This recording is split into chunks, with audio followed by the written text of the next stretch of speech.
Today's video was sponsored by my good friends over at Spider Dude Comics. You can check out their links in the description below. You guys can save 10% off of any order by using the code JOURNOS10. This code never expires. And also, if they have any other promotions going on their website, you can always piggyback the JOURNOS10 to get that extra 10% off as well. You can search by Marvel or DC or certain ages like Silver to Golden, or your favorite characters like mine, Spider-Man. You guys could see a little bit of what they got going on here. Again, Silver Age to modern books. Stuff is extremely well priced. If you know me by now, you know that I only push those that I truly support and that I truly believe in. So again, guys, go check out SpiderDudeComics.com. You can also follow them on Instagram, and you can check out their YouTube channel by finding their link in the description below or finding their YouTube link on their website. Right now, we need to do a segment we call Props or Flops. You upload any comic to IG that you have any sort of investment interest in or personal interest in. Maybe you bought the book, maybe you haven't, but you have questions. Ask us here, specifically Christopher, who dives in and looks at all of the details. Ask the community because they will answer in the comments. That's right. We're asking you guys to follow along and give us your props or flops as well. Use the hashtag props or flops. Tag us at Comic Book Canon, 360 Comics, Journals Comics. Tell us why this book interests you, and we'll break it down live on the show. Yeah, I want to let people know too, guys, if you're submitting for Fresh from the Comic Shop and it's something that, well, hopefully you recently picked up because it's fresh from the comic shop, drop the hashtag props or flops if you think it's something that you would also like us to break down for this segment, because you know we could always use more submissions for props or flops. So that's a way of, you know, kind of killing two birds with one stone there. Yeah, we've seen people do that before. We throw them in for props or flops segment. So Chris, do you have a preference? Which one you want to show first? Yeah, you know what? And hey man, Ken is taking over the segment today, props or flops, because we got two entries. Both are from Heights, Ken Heights. Let's go with his Batman. Let's do the Batman one first. There we go, guys. All right, we got a Batman 95 Joker War tie-in. This is signed by James Tynion. Let's read what he wrote.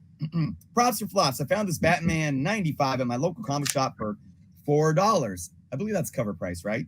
$3.99 still on this one? Yeah. Mm-hmm. You found it during free comic book day. It is near mint condition and signed by James Tynion the fourth. It's 62 out of 120 copies for Dynamic Forces Inc. It did come with the Dynamic Forces COA.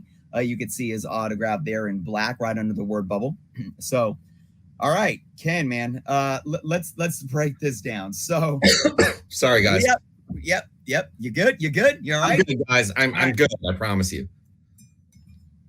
I'm going to give you guys a hint into the future too. Both submissions today are signed. So I'm going to look at both of these books and then I'm going to kind of break down, give a summary on both of them in the end. Before we do, Chris, can we say that the three of us are not into, for our personal collections, we're not into signed comic books. Yeah. Nope. Yep. So, but that doesn't mean that there's anything wrong with it or what have you. But right.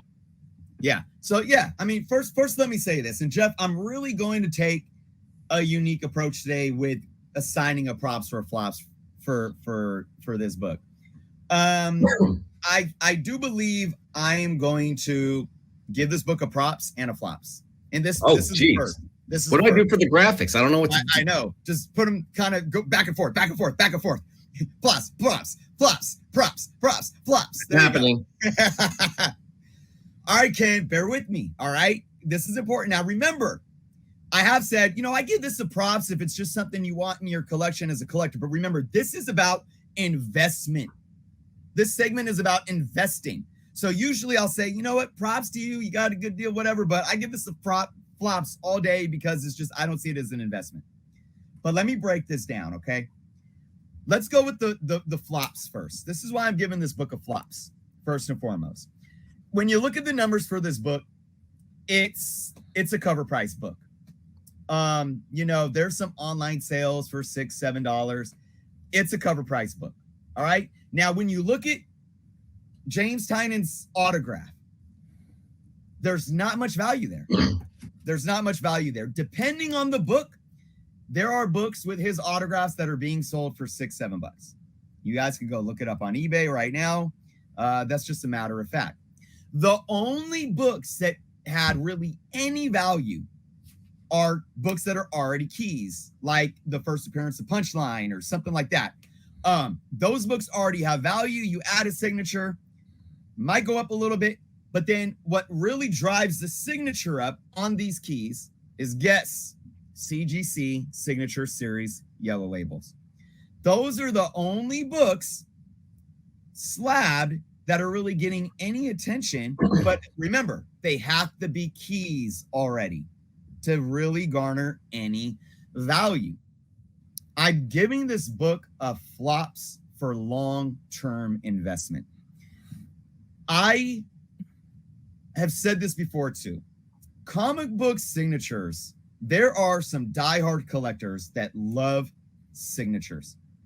But the idea of flocking, getting your comic book signed by comic book artists and writers is new. I'm not saying, I'm saying the hype of it is new. Because we just had a Jim Lee signing, right? Where with those torpedo comics, right? What was he charging? $100 for a signature. A whole lot. And there were so many people in the community talking about, I remember just like a decade ago where I could go to any local Comic Con that Jim would show up at and he'd sign a book for free. I'm not saying that collectors haven't enjoyed getting your books signed, whether it's your favorite artist, your favorite writer. That's always been there. Just like for people that love sports, you go to a baseball game, you bring your baseball or the baseball card before the game and they're out there warming up and you want one of your favorite players or a player from your team to sign that ball or sign that card. All right. That's always been there. But that the accessibility to it has always been there as well. This idea of having no access and having to pay for it is something very new. We talked about it on this show. I know Swagglehos has talked about this on his channel as well. CGC turning signature series books into a collectible in and of itself. They are creating a new product in a sense, just like variants and exclusives. You're creating scarcity. So you're getting these almost exclusive rights to signatures on books. I mean, so much so that CGC won't even recognize a signature unless it's gone through them. I'm not saying that's a bad thing. That's just the way it is. So what does that almost do? It almost devalues a book that is signed, that is not slabbed by CGC and has that yellow label. So now people are willing to pay more money for these specific signature series signings. Yeah, it has a COA in there. Sure, cool. Nobody is spending money on these books. Now, let me also talk about the signature series yellow labels, but I'm going to, in terms of future value, but I'm going to save that for after our second book. Now, here's where I give this a props, though. It has nothing to do with long-term, and it just has to do with return flip. You bought this for cover price. You might be able to put it on eBay for $10, $15, maybe $20. I don't know, but I'll tell you this, guys. So I had a book signed by him, and it wasn't a key. And I tried selling it for $10. I took it down to $15. I still have it with the price tag at $10. And I can't sell it. So I'm just throwing that props in there just because I think that this individual could sell this and make his money back. But again, I don't. And like I said, I'm gonna explain a little more when we get this next book up. I don't see future value in this. Again, it is a preference thing. It's like getting,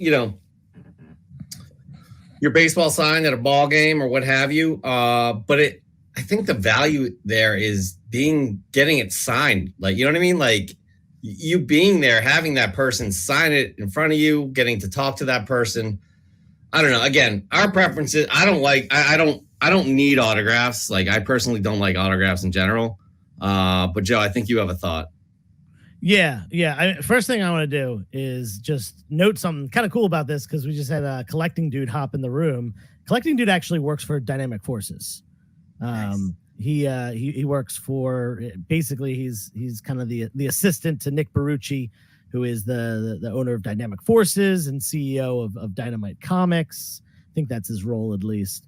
But yeah, so pretty cool that there's he hopped in the room while we're talking about a book that is got the COA from Dynamic Forces. But yeah, so I'm with you on this, that long-term value, probably not.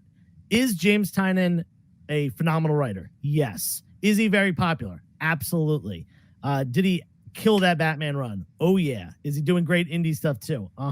Did he win an Eisner Award this year? And I think it was last year or the year before as well. Yeah, like, great. But he's signing all the time. His signature is not uncommon. It's not a Steve Ditko signature or a Jack Kirby signature. He's young, so he's probably got decades more of signing to do. So, are we gonna see this book be $50 someday? Probably not. No, I'm with you all on that. But the fact that it is a Batman book written by Tynion, signed by Tynion, and specifically that has a Joker cover, which is something that a lot of people collect. I truly believe that he could sell that right now for $10, maybe even more than that. I think minimally 10. I would never sell that book for less than $10. So in that sense, yeah, it's a props. But in the sense of, is that going to be a $50 or $100 book, like a lot of like Todd McFarlane's signatures on his early stuff, and obviously Stan Lee's signature on a napkin is worth $100 or more. Yeah, probably not. No, I don't think that this will ever be anything like that. But I think it's something that people will collect and continue to collect, especially being on the Joker cover. So props for that. Yeah, I would say I'm going to give it props too, just because you could turn around and make money off of it. That's great. But again, not my favorite thing. And Chris and I, anyways, I have a Raising Elm, aka Justin, wants to know if he can get my autograph. Only if you get Chris's and Joe's first. It's the only way you're getting my autograph. Okay. Anyways, moving on, Chris. We have a second props or flops from Ken. Right. Yeah, and Ken, love you, man. But I'm just. He said, "But." This is what we do. So, okay. Now we're gonna add on to this signature concept that's gonna come back to the Batman book as well. But let's talk about this next one. So we're gonna bring this next one up here. Is a okay. Let's just read what he wrote. Bought this Edge of Spider-Verse #4. This is the 2022 New York Comic Con exclusive. It's the Virgin variant, Peach Momoko. Only 1,000 copies. Purchased it on Whatnot for $2. That's pretty crazy. It's about a 9.2 plus. I have sent it in to CGC Comics for their signature series for the Peach Momoko signing. See, this is what I was talking about. And that will cost me $118 total, which is $85 for the signing, $20 for shipping, $13 to send it to CGC. Altogether, I am in about $120 for the shipping from Whatnot. This is the first appearance of Spintress, the basically the Disney princess singing spider person. So okay, first off, I love Peach. I really do. Some of her stuff is more than some of her others, but I love that she's different. I love her style. I will sometimes, if I'm buying a comic book and there's a Peach variant, for cover price, I'll buy the Peach variant just because I like her art. She's great. Buying this book, so same here, Jeff. It's like, look, buying this book for $2 props, because you could go probably sell it and make a couple bucks in your pocket. So I can't Again, though, let's look at long-term value here. And now we have to take into play that this individual spent $120 on this book for that CGC signature label. I got to give it a flops. Now, let me tell you why. What did I just say? CGC, like the CGC signature series is booming right now. It's booming. People flock to this stuff. People are flocking to spend $120 to send their comic book, their Peach Momoko covers to CGC for the signing. I mean, even just last summer, we had people fighting in line over trying to get Peach Momoko signatures. Jesus. So maybe that was last summer. My God, yeah, it feels like it was yesterday. I know, right? So they can flip them on eBay as soon as they, I mean, there were, and I'm not making this up, there were literally people getting their book signed by Peach Momoko that day and then selling them that day on Whatnot. How can I give this a flops? I mean, can Ken not invest this $120 into this book for a yellow label? Well, let me tell you something. First and foremost, this isn't even a near mint book. He says he thinks it's about a 9.2. Now, the book's going to be handled, and I'm sorry, I don't trust signings. I don't even trust CGC fully because, I mean, if you guys watched, I don't know, I am going to go in it. Anyways, the book's going to be handled. We already know that grading is subjective. I don't know how good Ken is on his grading skills either. So, I mean, this book it could be a 9.4. It could be a 9.2 like he thinks. It might come back an 8.5. So already you have a modern variant that isn't even likely going to get a 9.8. Now, let's look at numbers here. Peach Momoko, this book right here, raw, the version variant. Oh, it's only 1,000 out there. This is about a $10 book. Now, I say that as an average because if you look at over the last 2, there are books that were bids, like highest bid, $7, $6.50, $7.50. But then there was a buy, and these are near mint. Then there was a buy it now for $20. Then there was a high bid of $20.50, $12.50. So, there's books selling for under 10. There's some selling for around 20. I mean, if you take the average fair market value, this book isn't worth much more than $10. So that's why I said, well, he only paid $2 for it. He could probably put it on eBay and sell it for $5, $6, $7, $8. Now, we also want to look at signature series yellow label for Momoko. Signature, and I'm looking this up right now. Series Momoko. This is sold. All right. Now you got an Excalibur book, signature series, in a 9.2, sold for under $80. You got a beautiful Spider-Man #1 of the slot series. That was a Todd McFarlane homage of his Spider-Man #1, Peach Momoko, signed in a 9.4, $85. You got a Red Mother #1 in a 9.8, $56, highest bid. It's very hard for me to believe. Now, I know that this is a Spider-Man book because, again, you got to remember what I was saying about the Batman book. You got to take into consideration that what book is it? Is it a key, et cetera, et cetera? It is a Spider-Man book, but like I said, it's most likely not going to come back at 9.8. I don't know if Ken is even going to be able to sell this book for $120 once he gets it. Now, let me circle back and summarize both of these books being series. I honestly believe the only real value in any of these books right now is if you have a guaranteed 9.8, meaning you pay, I don't know what it costs now for the pre-screen, $10, $15, whatever it is. You pre-screen, and I don't even know if they do pre-screens on the signature series. I'm pretty sure they do. But if you are sending in a book for a pre-screen signature series, that you can flip as a 9.8.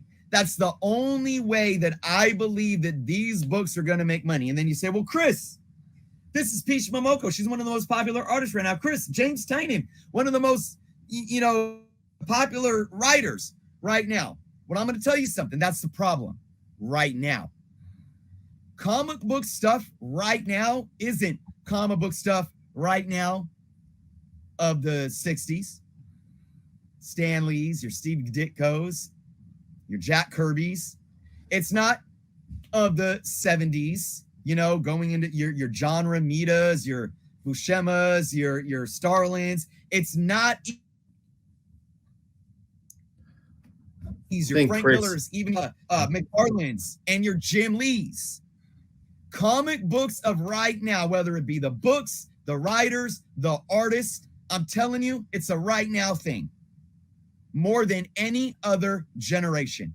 And 20 years from now, 30 years from now, Peach Momoko, as much as I love her, they are not going to command a demand anywhere close to even Jim Lee or Todd McFarlane. So I just, again, long-term value on these, I don't see it happening. That niche market for those people wanting to get them signed, Jeff, you said it. It's more of the experience in being able to meet the artist or something like that. This created scarcity of what CGC is doing and really is bringing in almost, I don't want to call it a FOMO, but they're bringing in a current demand for these signature books. I just don't see them lasting. Now, the final thing I want to say is this. Even with the demand 20, 30 years later for Jim Lee and Todd McFarlane, how much value is Jim Lee and Todd McFarlane adding to a comic book? Depending on the comic, there are some out there where they're not even commanding close to $100. How much is Stan Lee commanding on a comic book? On average, even after his death, $300. And that's Stan Lee. That is Stan Lee. Now, of course, if you got a Spider-Man #1 or an Amazing, it's gonna the percentage of value of his signatures added to the value, or the ratio added to the value of the book. That's gonna. But when you got to look at it, you got to look at it in perspective. What are these going to be worth if the big timers from the 60s, 70s, and 80s are still commanding such a small in comparative? What do you think someone's going to pay for Tynan's signature or Peach Momoko's signature in 10 or 20 years? I just don't see it going much of anywhere. Yeah, I just want to jump in. Fat Dad does the value rest in return value, or does it rest in your personal preference desire for such a signing? The segment is props or flops, and we look at these individually in terms of investment and return. Yep. The way Chris just broke it down, the signatures of artists, writers of modern day just really probably won't reach the levels of people like a Ditko, Kirby, or even Stan Lee. Yeah. So just keep that in mind with props or flops. So with that being said, too, I hate to say it because Ken thinks it's a props. Ken, whose books these are, but I have to say flops as well. Joseph. Yeah, I'm like Chris mentioned once again. If he had kept this book raw and just sold it, sure, props. He paid $2, could very easily triple his money, maybe even more than that. By the way, just real quick, dealing with a family member, I'll check out the rewind. Prayers we're thinking about you, Dan. We hope everything is okay. Yeah. I just want to pause there for a second. I'm sorry, Joe. No, you're okay. Hope everything's okay, Dan. Let us know. But yeah, I think keeping this book raw was the right idea. When it comes to modern books, especially modern books that are variants, limited, signed, all that stuff, people want the 9/8s. And in the initial post, it wasn't this is a 9/8 contender. This is a 9/2. And like Chris said, the book is going to be handled by people at CGC, handled by Peach, handled by, grading, handled in the shipping process, all that stuff. So that 9.2 could go down, could actually be better than a 9.2, but even a 9.4 or 9.6 on a modern book really isn't that desirable. And when it comes to Peach Momoko stuff, there are covers that people want a lot more than that one. So the fact that it's being sent in, it's going to have, $120 all in. I see this probably coming back as like a $50 book, realistically. If it gets that 9.2, it's probably a $50 book, even with the signature on it. Basically think about this: case cost $25. That's like the term used for how much it costs to get a book graded and encapsulated. Case cost. So $25 for that, $10 for the book, brings up to $35, and $10, $15 for the signature or whatever. And the fact that it's all wrapped up together, cool, $50. I'm sure someone would probably pay $50, but then you're entered for $120. It's a loss of $70. I would have kept this thing raw. Now, awesome if it's a personal collection book to keep, but again, that's not the segment. So that is not the segment. It is props or flops. We go investment only, investment thinking. So once again, another great props or flops segment, Chris and Joe. Real quick, props or flops. Upload any comic to Instagram with investment purposes. What you think about this book investment wise, whether you're thinking about buying it, whether you already bought it, let us know the details and how much you paid for it if you did buy it. Use the hashtag props or flops, but as we know, these hashtags are a little wonky. So please tag us at Comic Book Cannon, at Journos, at 360. Again, tell us why this book interests you, and we'll break it down the market live on our show.